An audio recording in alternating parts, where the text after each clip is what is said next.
আপনি কি মনে করেন যে যাদবপুরের যে মুক্ত পরিসর, যে মুক্ত চলাচল, তার উল্টো দিকে সরকার যে কাউন্সিল আনছে, যে ভিএস মডেল আনছে, সেটি যাদবপুরের মুক্ত পরিসরের পক্ষে উপযুক্ত?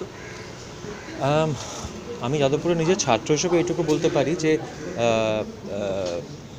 প্রত্যেকটা বিশ্ববিদ্যালয়ের প্রত্যেকটা কলেজের নিজস্ব কিছু চরিত্র থাকে। যাদবপুরের চরিত্রের সঙ্গে একটা রাজনৈতিক প্রেক্ষাপট জড়িয়ে আছে বহুদিন ধরে।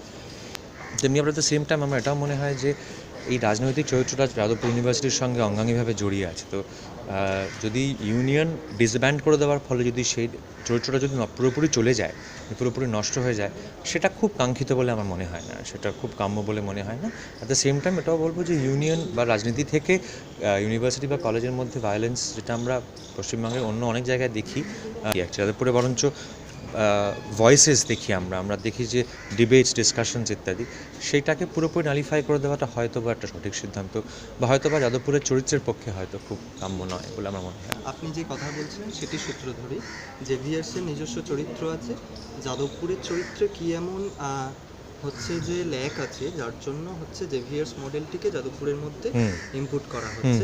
হ্যাঁ, আমি সেটাই বলার চেষ্টা করছি যে যাদবপুর হয়েছে, তার জন্যে অনেকগুলো কারণ আছে।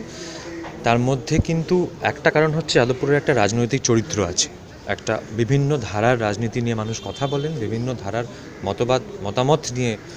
তুমি যেটা বললে যে একটা গণতান্ত্রিক পরিবেশ আছে যেখানে সবাই সবার মতো করে তাদের মত পেশ করতে পারে। সেই চরিত্রটা এমন যে কোনো কিছু যেটা দিয়ে এই চরিত্রটা ক্ষুণ্ণ হয় কোথাও, সেটা না করাটাই কাঙ্ক্ষিত বলে মনে হয়। ধন্যবাদ।